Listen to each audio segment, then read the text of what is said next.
रामचंद्र की जय। लुप्त नदी देवी Saraswati, the last river Ganesh Saraswati. गंगे च जमुने चैव गोदावरी सरस्वती नर्मदे सिंधु कावेरी जलेस्मिन् सन्निधिं कुरु। यह वेदवाक्य ता अर्थ ये जनापड़ी जे सरस्वती नदी थी, बर्तमान बहु वर्ष है सी गायब माने लास्ट विलीन है। सरस्वती नाम वेदरे 80 थर बा 60 थर अति कम वेद मंत्र गण नदी सूक्त भी सरस्वती आस। सरस्वती हिमालय बाहर एक नदी एवं बहुत एनर्जेटिक, बहुत शक्तिशाली। तांकर चौड़ा 10 किलोमीटर धरी एपटे व्याप्त थिला। सेतबेले आपण आम जो चारि धाम भितर पूर्व जगन्नाथ, पश्चिम द्वारकानाथ, उत्तर बद्रीनाथ बद्र विशाल, दक्षिण रामेश्वर व रामनाथ। तेणु आमर जो बद्री विशाल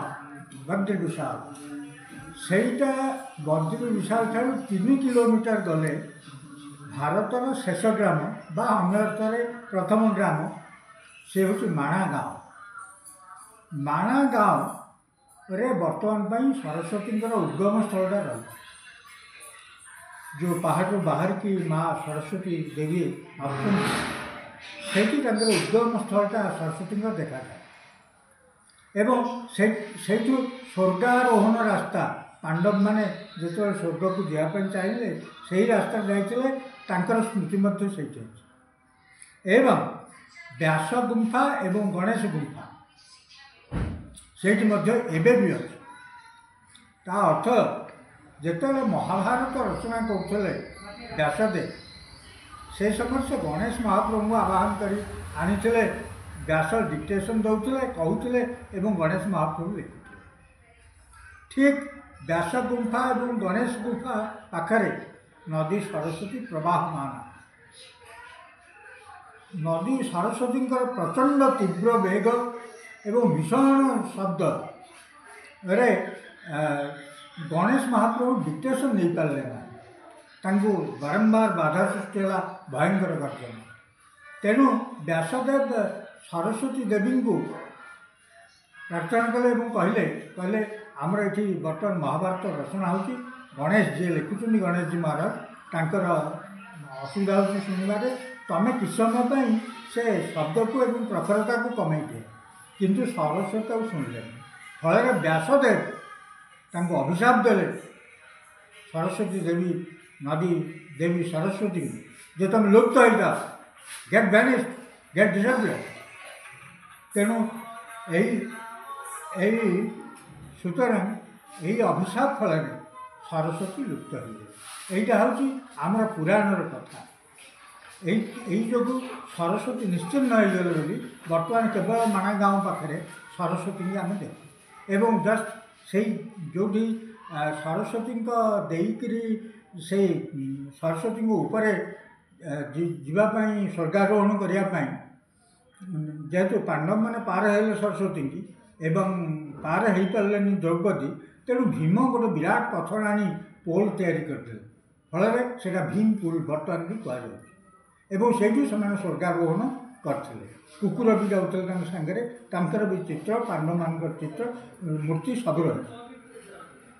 तेणु यही जो सरस्वती नदी ये गला पुराण कथा मिथ, किंतु परवर्ती समय बर्तमान ताहले 3000 वर्ष है सरस्वती निश्चिन्न। से निश्चिन्न हो सरस्वती उत्तर माने हिमालय रू बाहरी एवं अनेक नदी साथ मिसिकी सी सरस्वती को बहुत वर्णना रही जे आमर जो महाभारत युद्ध सरस्वती कूल होता, सिंधु घाटी सभ्यता सरस्वती कूल गढ़ी उठी। तेणु सरस्वती सभ्यतार जननी ତାଙ୍କର ଯେଉଁ ବିରାଟ ପ୍ରଶସ୍ତ ମାର୍ଗ ତା କୂଳେ କୂଳେ ସଭ୍ୟତା ଗଢ଼ି ଉଠିଥିଲା। ଆମେ ଯାହାକୁ ବର୍ତ୍ତମାନ ସିନ୍ଧୁଘାଟି ସଭ୍ୟତା ବୋଲି କହୁଛେ, ସେ ସଭ୍ୟତା ସରସ୍ୱତୀ ନଦୀ କୂଳରେ ଗଢ଼ି ଉଠିଥିଲା। ତାକୁ ଏବେ ସିନ୍ଧୁ ସରସ୍ୱତୀ ସଭ୍ୟତା ବୋଲି କୁହାଯାଉଛି। ତେଣୁ ସରସ୍ୱତୀ ନଦୀ ପର୍ବତରୁ ବାହାରି ଆପଣଙ୍କର ପଞ୍ଜାବ, ହରିୟାଣା ଏବଂ ପଶ୍ଚିମରେ ଯାଇକରି ଆରବ ମହାସାଗରରେ ପଡ଼ିଥିଲା। ତେଣୁ ଏଇ ଥିଲା ସରସ୍ୱତୀଙ୍କର ମାର୍ଗ, ନଦୀ ଦେବୀ ସରସ୍ୱତୀଙ୍କ ମାର୍ଗ। ଆପଣମାନେ ଜାଣନ୍ତି ଯେ ସରସ୍ୱତୀ ଜ୍ଞାନ, ବିଜ୍ଞାନ, ସାହିତ୍ୟ, କଳା, ସଙ୍ଗୀତ ୟାର ଦେବୀ। ତେଣୁ ସରସ୍ୱତୀ ଦେବୀ ଯେଉଁ ନିଶ୍ଚିହ୍ନ ହୋଇଗଲେ ତାପରେ ବହୁତ ଶାସ୍ତ୍ର ଲେଖା ହେଲାଣି ଏବଂ କାହିଁକି ନିଶ୍ଚିହ୍ନ ହୋଇଗଲେ ତା ବିଷୟରେ ବୈଜ୍ଞାନିକ ଗବେଷଣା ଜାରି ରହିଛି। ସେଥିରୁ ଜଣାପଡ଼ୁଛି ଗୋଟିଏ କାରଣ ହେଲା ଯେ ହିମାଳୟରୁ ଯେଉଁ ଗ୍ଲେସିୟର ବରଫର ସ୍ତମ୍ଭ ତେଲ ସବୁ ସେ ନିଃଶେଷ ହେଇଯିବାରୁ ସରସ୍ୱତୀଙ୍କ ଶୁଖିଗଲେ। ଏବଂ ବର୍ତ୍ତମାନ ହରିୟାଣା ଦେଇକରି ସେ ଯେଉଁ ଯାଇଥିଲେ, ସେ ହରିୟାଣାରେ ବର୍ତ୍ତମାନ ଥାର ମରୁଭୂମି ଖୋଳୁ ଖୋଳୁ ବର୍ତ୍ତମାନ ପାଣି ବାହାରିଲା। ଆମର ଯେଉଁ ଗଙ୍ଗା, ଯମୁନା, ସରସ୍ୱତୀ ମିଳନ ହୁଏ, ଆଗରୁ ଯାହାକୁ ଇଲାହାବାଦ ବୋଲି କୁହାଯାଉଥିଲା, ବର୍ତ୍ତମାନ ତାହା ତ୍ରିବେଣୀ ସଙ୍ଗମ। ତେଣୁ ସରସ୍ୱତୀ ତ ସେଇଠି ନାହାନ୍ତି, କେବଳ ଗଙ୍ଗା ଯମୁନାର ମିଳନ ହେଉଛି। ସରସ୍ୱତୀ ଅନ୍ତଃପ୍ରବାହିତା ବୋଲି କୁହାଯାଉଛି, ଭିତରେ ଅଛନ୍ତି। ଯେମିତି ଫଲ୍ଗୁ ନଦୀରେ ପାଣି ତଳେ ଅଛି, ଠିକ୍ ସେଇଭଳି ବର୍ତ୍ତମାନ ହରିୟାଣା ସରକାର ତରଫରୁ ଏବଂ ଉପଗ୍ରହ ଚିତ୍ରରୁ ଯାହା ଜଣାପଡ଼ିଲା, ତାକୁ ଖୋଲିକି ପରୀକ୍ଷା କରିବାକୁ ଜଣାପଡ଼ୁଛି ଯେ ସେଇଠୁ ଯେଉଁ ସଏଲ ବାହାରୁଛି, ମାଟି ବାହାରୁଛି, ସେ ହିମାଳୟନ ପଥର ଏବଂ ହିମାଳୟରୁ ବାହାରୁଥିବା ଜଳ। ତେଣୁ ସରସ୍ୱତୀ ନଦୀ ଏକଦା ବହୁତ ହେଲେ ଯେଉଁମାନଙ୍କୁ ବାମପନ୍ଥୀ ଐତିହାସିକମାନେ ମନା କରନ୍ତି, କାରଣ ତାଙ୍କ ଥିଓରି ଭୁଲ ହେଇଯିବ। ଆର୍ଯ୍ୟ ଆକ୍ରମଣର ସେ ଯେଉଁ ଥିଓରି ଦେଇଛନ୍ତି 3000 ଈସା ପୂର୍ବ 3000 ଦେଢ଼ ହଜାର, ସେ ଥିଓରିଟା ଭୁଲ ହେଇଯିବ।